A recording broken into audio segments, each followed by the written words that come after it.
પોલીસે વિદ્યાર્થીઓ પર લાઠી ચાર્જ કર્યા, ટીયર ગેસના સેલ છોડ્યા અને ત્યાર પછી આદિત્ય ગઢવી સામે આવે છે અને કહે છે કે મંત્રીના રાજીનામાથી શું થઈ જશે. આ મામલે હવે ગોપાલ ઇટાલિયાનો પિત્તો છટક્યો છે અને તેમણે વારો પાડ્યો છે આદિત્ય ગઢવીનો.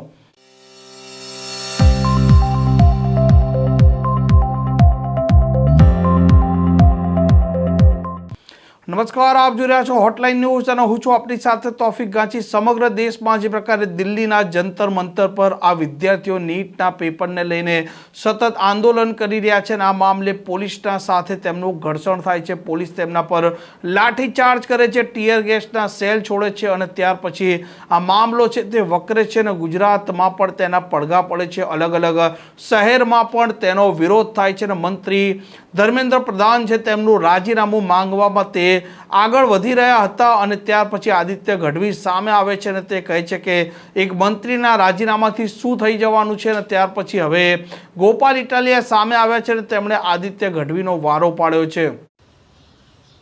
ગોતી લ્યો એવું કોણ છે પ્રવાસી, એને તમે ગોતી લ્યો. આપણા ગુજરાતના લોકપ્રિય કલાકાર આદિત્યભાઈ ગઢવીએ એક નિવેદન આપ્યું છે અને નિવેદનમાં એમણે દેશના યુવાનોને એક સલાહ આપી છે કે આ તમે શિક્ષણ મંત્રીના રાજીનામા માંગો છો, એનાથી કઈ સોલ્યુશન આવવાનું છે. સોલ્યુશન શું ભાઈ? સોલ્યુશન લેવા માટે જ તો દેશના કરોડો યુવાનો અહીંયા જંતર મંતર ઉપર એકઠા થયા છે. આદિત્યભાઈ, વર્ષોથી તમે ગાઓ છો કે એવો હાડનો પ્રવાસી કોણ છે જેને ગોતી લ્યો, એના ઠામને ઠેકાણા તમે પૂછી લ્યો. તારે દેશના યુવાનો એ ખલાસી બનીને આવ્યા છે. શું કામ? દેશની શિક્ષણ વ્યવસ્થાની હોડી નાવડી ડૂબવાની તૈયારીમાં છે. આમ તો દેશની લોકશાહી આખી ડૂબવાની તૈયારીમાં છે. હવે આ હાડના પ્રવાસી બધા દેશભરના યુવાનો ભેગા થયા છે, ખલાસી બનીને આવ્યા છે કે આ જે દેશની લોકશાહીની નાવડી ડૂબવાની તૈયારીમાં છે, દેશની શિક્ષણ વ્યવસ્થાની નાવડી જે ડૂબવાની તૈયારીમાં છે, એને જરાક હલેસો મારી અને પાટે ચડાવી એવી તૈયારીમાં ભેગા થયા છે. દોસ્તો, આદિત્યભાઈ એવું કીધું કે આનું સોલ્યુશન શું? શિક્ષણ મંત્રી રાજીનામું આપે એનાથી કઈ નીટની પરીક્ષાના પેપર લીક થવાનું થોડું બંધ થશે? પેપર લીક થવાનું બંધ થાય, બંધ ન થાય, પણ જવાબદારી તો નક્કી થાય. આપણી સોસાયટીની અંદર એક વખત ચોરી થાય, 2 વખત ચોરી થાય, 4 વખત ચોરી થાય, પછી કોઈ તો સોસાયટીના ચોકીદારને પૂછશે ને કે બાપા, કાકા, ભાઈ, તમને ચોકીદાર તરીકેનો પગાર આપીએ છીએ, આ ગેટ ઉપર બેસાડ્યા છે, નાઇટ શિફ્ટમાં તમને જવાબદારી સોંપી છે સોસાયટીની ચોકી કરવાની, તો કેમ ચોરીઓ થાય છે વારંવાર? અને પછી સોસાયટીમાં વારંવાર ચોરી થાય તો સોસાયટી એક ચોકીદાર તો બદલે છે. કમસે કમ ચોકીદાર બદલવાથી ચોરીઓ બંધ થઈ જાય એવું તો સોસાયટી ન માનતી હોય, પણ જવાબદારી તો નક્કી થાય જ કે આ ચોકીદાર છે એ આળસુ છે, કામ નથી કરતો, સૂઈ રહેશે. એમ દેશની પરીક્ષા વ્યવસ્થામાં ચોરી થાય તો ચોકીદાર બદલવાની વાત કરવી પણ ગુનો છે. આદિત્યભાઈના ભજનો, ગીતો બધું બહુ મેં સાંભળ્યું છે, બહુ સરસ ગાય છે, ગાવા બાબતે તો કોઈ શંકા નથી, અમે પણ એના ચાહક છીએ.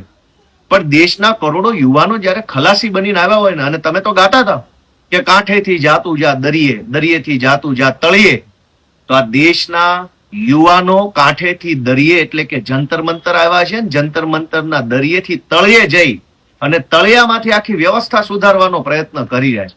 એને સલાહની નહીં, યા તો સહકારની જરૂર છે, યા તો ચૂપ રહી અને સમર્થનની જરૂર છે. એટલે જે આપી શકાય એ આપીએ, પણ માનનીય આદિત્યભાઈને આપણે નમ્ર વિનંતી કરીએ. હું કોઈ ટીકા ટિપ્પણી નથી કરતો, તમે ખૂબ સારું ગાઓ છો, પણ દેશના યુવાનો દેશની વ્યવસ્થા સુધારવા માટે આગળ આવ્યા છે. એવું નથી કે દેશની સરકારો બદલી નાખશે, એવું નથી કે દેશમાં સરકાર ભાજપમાંથી બીજી પાર્ટી, ના, એવી કોઈ વાત દેશના યુવાનો નથી કરી રહ્યા. દેશના યુવાનો માત્ર એટલું જ કહી રહ્યા છે કે પહેલું, સિસ્ટમ ખરાબ છે એને સ્વીકારો. બીજું કે સ્વીકારો તો જેના કારણે ખરાબ છે એ માણસને બદલો. અને ત્રીજું કે પ્રયત્ન કરો કે આવું બીજી વખત ન થાય. એટલે આ દેશના યુવાનોની માંગણીની સાથે અમે તો ઉભા છીએ, બધાય ઉભા રહે, આખું ગુજરાત ઉભું રહે એવી મારી લાગણી છે. આમ જે પ્રકારે આદિત્ય ગઢવી છે તેમણે આ મંત્રીના રાજીનામાથી શું થઈ જશે, આ પેપર લીક થયા છે તેનો ઠોસ છે તે રસ્તો શોધવો પડશે તેમ કહી તેમણે સરકારનો આડકતરી રીતે પક્ષ લીધો હતો. તે આરોપના સાથે ધારાસભ્ય ગોપાલ ઇટાલિયાએ તેમને સંભળાવ્યું પણ છે. આ પ્રકારના સમાચાર માટે હોટલાઇન ન્યૂઝ ચેનલને લાઇક, શેર અને સબસ્ક્રાઇબ કરવાનું ભૂલતા નહીં. નમસ્કાર. આવા પ્રકારના વિડીયો તમને જોવા ગમતા હોય તો હોટલાઇન ન્યૂઝ ચેનલને લાઇક, શેર અને સબસ્ક્રાઇબ કરો.